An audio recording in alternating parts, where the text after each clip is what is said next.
যুক্তরাষ্ট্রের টেক্সাস অঙ্গরাজ্যের এল পাসো এলাকায় বৃহস্পতিবার একটি ব্যক্তিগত বিমান অবতরণ করে। কেউ ঘুণাক্ষরেও টের পাননি কারা আছেন এই বিমানে। তবে আগে থেকে গোপন সংবাদের ভিত্তিতে চারপাশে ওত পেতেছিল স্থানীয় পুলিশ।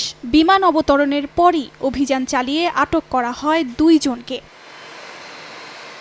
পরে জানানো হয় আটককৃতরা মেক্সিকোর মাদক চক্র সিনালোয়ার নেতা এবং বিশ্বের কুখ্যাত মাদক সম্রাট ইসমাইল এল মায়ো জাম্বাদা ও তার সহযোগী হোয়াকিন গুজমান লোপেজ। আটকের পর তাদের গ্রেফতার দেখানো হয়। পুলিশ জানায় হোয়াকিন গুজমান লোপেজ সাবেক মাদক সম্রাট এল চ্যাপোর ছেলে।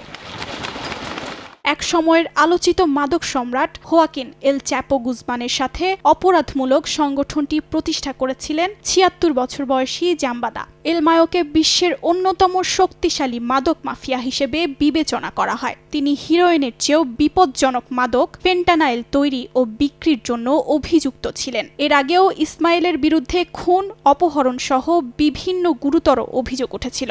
নগদের কাছে সব গ্রাহকই প্রিয়, তাই তো সারা দেশে ক্যাশ আউট চার্জ সবচেয়ে কম।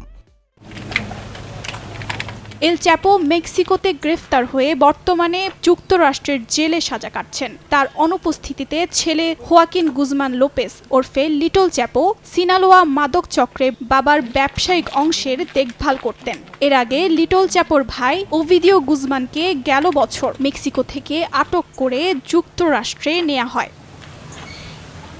অর্জিতা শেহজিন, সময় সংবাদ।